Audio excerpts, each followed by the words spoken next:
I am Ajit Kumar, lecturer, government polytechnic Khagaria. आज के हम इस वीडियो में बेसिकली मैकेनिक्स ऑफ सॉलिड के सिंपल स्ट्रेस की हम लोग बात करेंगे। आइए हम देखते हैं हम लोग बेसिकली जो स्ट्रेस होता है क्या होता है, हम लोग आज देखते हैं स्ट्रेस के बारे में। वो सबसे फर्स्ट टॉपिक है। तो क्या होता है कि कोई मेरा मटेरियल या बॉडी है, उस पर जब हम एक एक्सटर्नल फोर्स अप्लाई करते हैं या इसको बोलते हैं लोड, तो एक रेसिस्टिंग फोर्स सेटअप हो जाता है कंपोनेंट में। ठीक है, तो इंटरनल रेसिस्टिंग फोर्स क्या होता है due to virtue of cohesion, मतलब between the same molecule. Cohesion क्या होता है कि ये इसको डिफॉर्म होने से रोकता है, रेसिस्ट करता है। ठीक है, तो ये जो मेरा रेसिस्ट होता है वो वाला फोर्स जो मेरा लोड लग रहा है एक्सटर्नली, उसके इक्वल और अपोजिट रहता है। मान लीजिए ये लोड लग रहा है मेरा, ये पी लोड लग रहा है, तो इसके अपोजिट में यहाँ पे एक F internal resisting force setup हो जाता है, जिसको हम लोग बोलते हैं इंटरनल रेसिस्टिंग फोर्स। ये क्या करता है, इस जो इलोंगेशन हो रहा है उसको रोकने की कोशिश करता है और रोकता है उसको। तो इस तरह हम लोग स्ट्रेस को डिफाइन करते हैं। ये जो मेरा इंटरनल रेसिस्टिंग फोर्स है और internal resisting force per unit area को हम लोग यहाँ बोलते हैं स्ट्रेस। तो स्ट्रेस को हम लोग डिनोट करते हैं सिग्मा से, और ये हो गया एफ बाय ए। एफ हो गया इंटरनल रेसिस्टिंग फोर्स और ये हो गया एरिया ऑफ क्रॉस सेक्शन। ये जो मेरा एरिया है क्रॉस सेक्शन, इसको हम दिखाएं यहाँ पे आपको, इसका क्रॉस सेक्शन एरिया है वो हो गया। आइए फिर हम इसका यूनिट का बात करते हैं। तो जो स्ट्रेस का यूनिट होता है, तो हम लोग यहाँ फोर्स का मतलब यूनिट न्यूटन और एरिया मीटर स्क्वायर, जिसको हम लोग बोलते हैं पास्कल के नाम से जानते हैं। न्यूटन पर मीटर मतलब इसको पास्कल बोलते हैं। बेसिकली जो न्यूटन पर मीटर स्क्वायर है ये बहुत ही स्मॉल यूनिट है। तो लेकिन यहाँ पे हम जब बात करते हैं मैकेनिक्स ऑफ सॉलिड में, तो यहाँ हम जनरली यूज करते हैं इसको मेगा पास्कल, मतलब मेगा न्यूटन पर मीटर स्क्वायर, या इसको हम लोग बोलते हैं न्यूटन पर mm स्क्वायर ही बोलते हैं, और या तो हम गीगा पास्कल यूज करते हैं स्ट्रेस के लिए। तो हम लोग यहाँ देख रहे हैं प्रेशर का यूनिट भी पास्कल होता है और स्ट्रेस का यूनिट भी पास्कल है।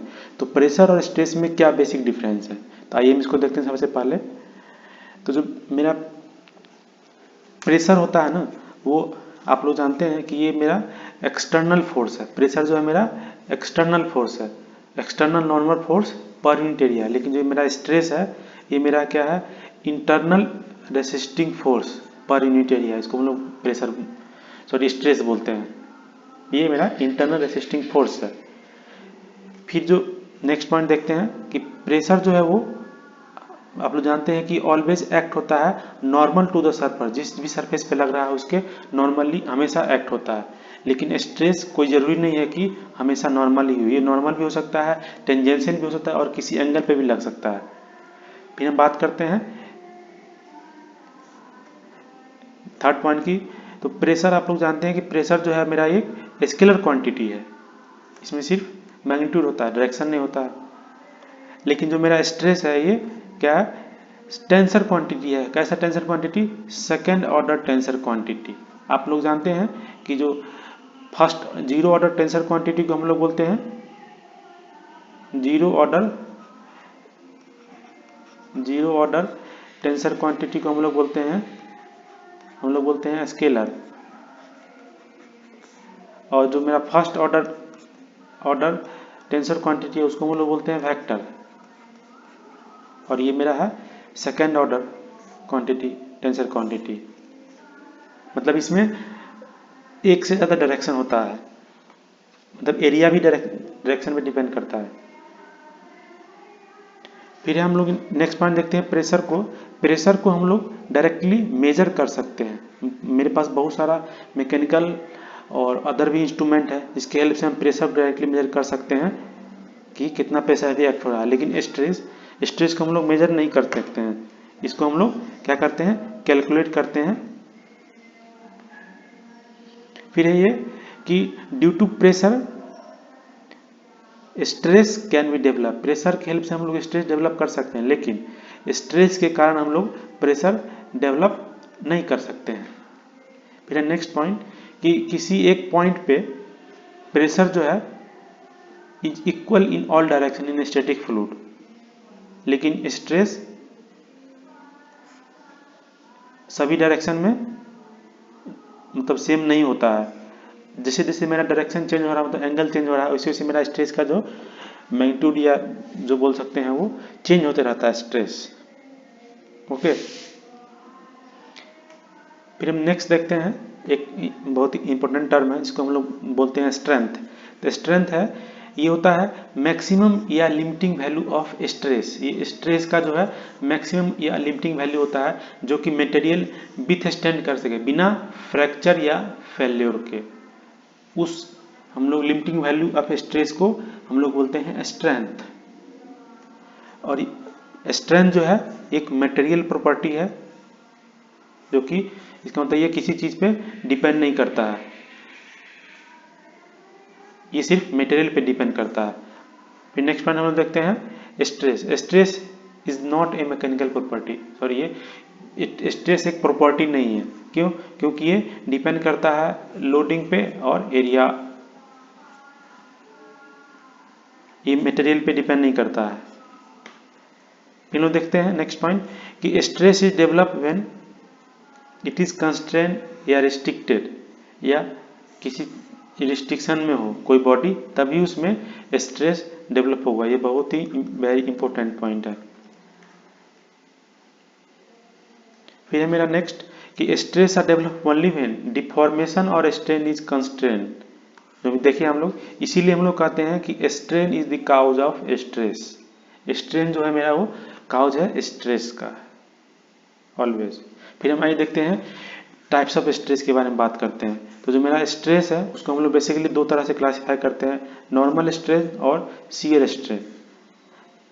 शियर स्ट्रेस, फिर नॉर्मल स्ट्रेस को हम लोग फर्दर क्लासिफाई करते हैं एक्सियल स्ट्रेस और बेंडिंग स्ट्रेस। एक्सियल स्ट्रेस मतलब अलोंग द एक्सिस, एक्सिस की जो स्ट्रेस लग रहा है उसको हम लोग एक्सियल स्ट्रेस, और bending due to bending of the body जो भी मेरा स्ट्रेस डेवलप होता है उसको बोलते हैं बेंडिंग स्ट्रेस। फिर है मेरा टेंसाइल, इसी को नॉर्मल स्ट्रेस को हम फर्दर क्लासिफाई करते हैं टेंसाइल स्ट्रेस में और कंप्रेसिव स्ट्रेस में। टेंसाइल स्ट्रेस मतलब ये टेंसाइल नेचर का होता है, टेंसाइल फोर्स के कारण ये, और कंप्रेसिव फोर्स के कारण जो लगता है उसमें बोलते हैं कंप्रेसिव फोर्स। फिर शियर स्ट्रेस को फर्दर क्लासिफाई किए हम लोग डायरेक्ट शियर स्ट्रेस में due to direct shear loading, और torsional shear stress due to मेरा twisting moment of the shaft और ए बॉडी, इसको हम बोलते हैं टॉर्सनल। इसको हम लोग बाद में स्टडी करेंगे, ठीक। फिर आइए हम लोग देखते हैं टेंसाइल स्ट्रेस के बारे में कि टेंसाइल स्ट्रेस मेरा क्या होता है।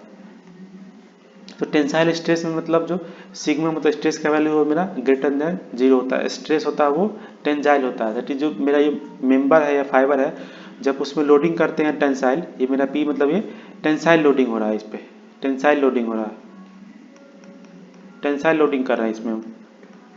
तो इसके कारण टेंसाइल लोडिंग के कारण क्या होता है, जो मेरा मेंबर है या फाइबर है वो एलोंगेट करने लगता है। जो एक्सटर्नल फोर्स मेरा पी लग रहा है इसके कारण इसमें एलोंगेशन स्टार्ट हो जाता है। तो इसके कारण ये सेम मैग्नीट्यूड का ये मेरा इंटरनल रेसिस्टिंग फोर्स डेवलप हो रहा है। ये मेरा है इंटरनल रेसिस्टिंग फोर्स।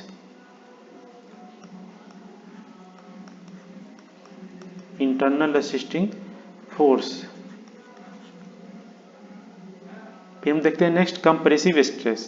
तो कंप्रेसिव स्ट्रेस में क्या होता है, जो मेरा स्ट्रेस है उसको लेस देन 0 होता है, मतलब स्ट्रेस जो है वो कंप्रेसिव नेचर का है। उसमें क्या होता है, जो मेरा ये फाइबर है उसमें हम कंप्रेसिव लोड लगाए हुए हैं। ये देखिए कंप्रेसिव लोड लग रहा है, ये मेरा कंप्रेसिव लोड लग रहा है, कंप्रेसिव लोड लग रहा है, ठीक। इसके कारण क्या होता है, जो मेरा मेंबर है या जो फाइबर है वो शॉर्ट एंड छोटा होने लगता है।